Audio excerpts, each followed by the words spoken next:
For most of us, the storybook has been a part of our daily lives since before we could even read or speak. For many of us, this may have come from a parent reading a bedtime story, or through the traditional story time at a local library, where the librarian takes the book, turns the pages, reads line by line, and shows you the pictures. Well, the world has changed from the early days of static books, and like any technology, whether rudimentary or intricate, the picture book, the storybook, has changed as times have changed.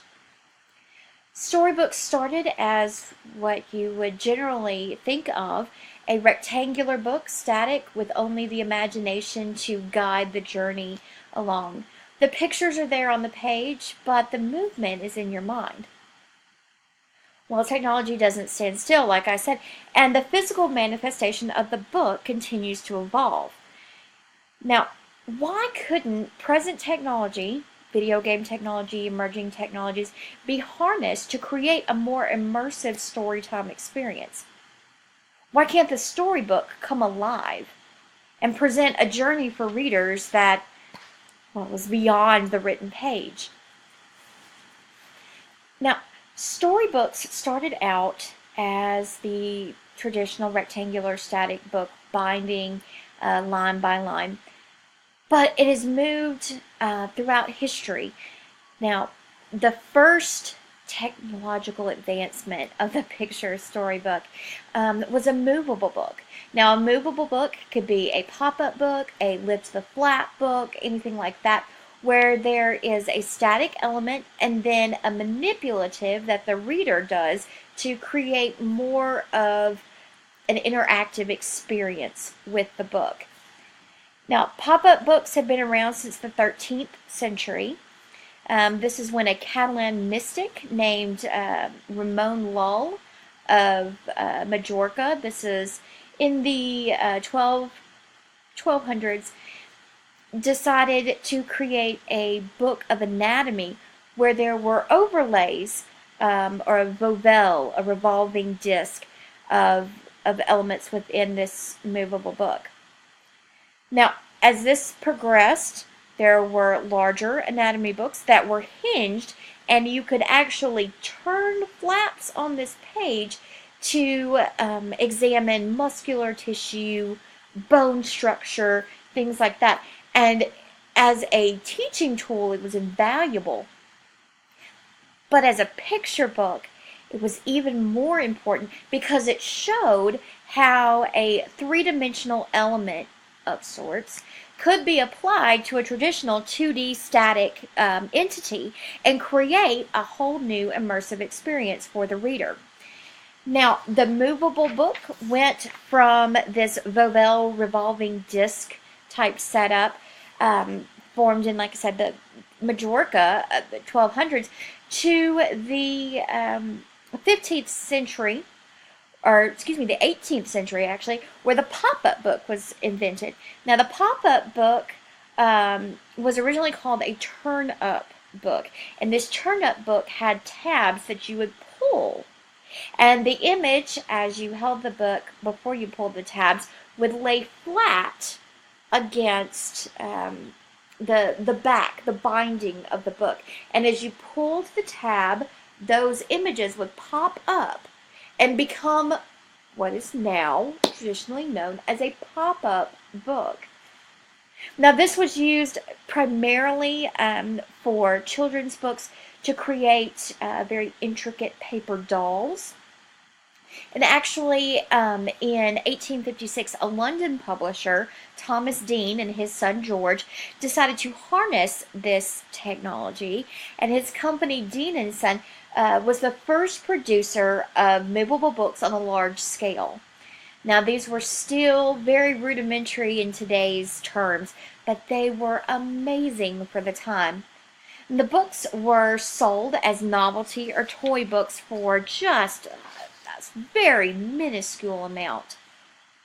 They released a series of fairy tale books that utilized this technology, and people were stunned at how amazing this experience of a picture book, a storybook, could now be. Because that image is pulling you in to the story and creating a world of its own. Now, this gave way to the Peep Show book. Now, the Peep Show book is not what you would think. A Peep Show book, or a tunnel book, was, think Alice in Wonderland. And Alice in Wonderland was actually an example of a Peep Show book. A tunnel book has a circular cutout, and as you turn the pages, another layer of these circles are expanded upon, which creates a very immersive, very intriguing journey through this rabbit hole type tunnel of a book. And these were very, very popular during the late 1800s, early 1900s, because they took the place of the fairy tale books that were the original pop-up books. And so the storybook is continuing to evolve through history. Now, no matter the layout of movable books, it's still a 2D static image for the most part. Now, there is an element of that pop-up that kind of brings you into the story more, but it's kind of there. I mean, if you have a flood or a fire or some other disaster come through, your book is more than likely gonna be toast, and you can't get that back without purchasing another copy, because it's a physical copy of the book. Well, this gave way to a more technologically based picture book. In the early 19th, 20th century, technological advances were coming out and bringing readers more into the computer age. Now, the first example of what we would consider an e-book is very rudimentary. In 1946, when computers were still vast machines that took up entire rooms of companies, there was a Catholic priest named Father Roberto Busa, who created an electronic codex of the works of Thomas Aquinas. And this was to index the entirety of his works in the original language and make it more accessible and create basically what amounts to a backup copy in case of a natural disaster. Well, this electronic Index Thomisticus was a way of allowing users to perform searches within Thomas Aquinas' works, so that users could go through and use what we would think of now as a traditional Boolean search, and or certain key phrases using quotation marks to set off specific key terms, which gave a very, very interactive way of working with this electronic book. Now, after years of working this thing, it was finally produced in the 1970s, and there's still backup copies. There are still electronic copies on file that you can look through. But the 1970s were very, very rudimentary. I keep using the word rudimentary, but that's a very important term for this progression of the storybook throughout history. In 1971, a man named Michael Hart decided that classic works of literature should be more accessible to the public, and he created what is now known as Project Gutenberg, based on Johannes Gutenberg's Gutenberg Press and the mass production that was available now for the written word. Well, Project Gutenberg was established in the 70s and has continued to grow over the years, and now pretty much everyone is familiar with Gutenberg on at least some level. Well, in the 1990s, technology is still moving forward. We have computers that have come into classrooms that are more affordable and accessible, and ebooks are still on the rise. In 1992, the Sony company produced what was known as the Sony Data Discman. And this was a CD that contained electronic data. It wasn't an audio book by any means, but it contained electronic data. And you would insert your CD into the data discman, and it would connect to your computer, and you could read books on your computer screen through this device. It opened up the world of ebooks to the population on a very affordable and a very user-friendly, accessible scale. And this was basically where Adobe decided that the PDF format, which is a form that's still used for the majority of people throughout the world, that PDF format was able to take the wide data and shrink it down to a very readable and format friendly type. Now, this also created an opportunity to work with open source software, which the Apple company is hugely involved with, which leads the way to HTML files where storybooks, the text anyway, is accessible electronically. Well, fast forward to July of 2010. And here is where the world of books, storybooks, are changed again. This is the creation of the iPad.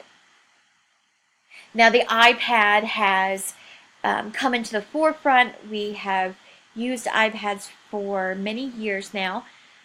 But iPad apps are an amazing way to have an interactive experience with a picture book.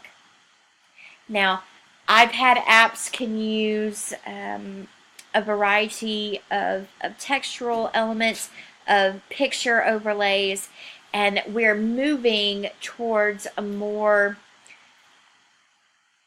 user-created world of storybooks. The average person with a little bit of tech savvy is able to create their own storybook. And this is huge. This leads the way to the future. Now, video game and emerging technology is everywhere. With the creation of PlayStation VR, Oculus, everything that comes out from Steam nowadays, there is an opportunity to create an even more immersive storybook. This is where environmental projection comes in. Now, environmental projection is a way of utilizing, well, projectors and a variety of technology, whether it's as simple as a one-shot Word, PowerPoint type program, or a multi-interface projector setup. There's an opportunity for a 360 floor-to-ceiling, wall-to-wall immersive storytime room. Now, worship spaces have been using environmental projection for years now, and there are 3 different configurations for software.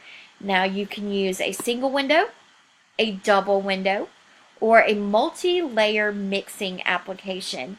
Now, the single window is able to run through PowerPoint or Keynote if you're using an open source software, and it's very, very singularly minded.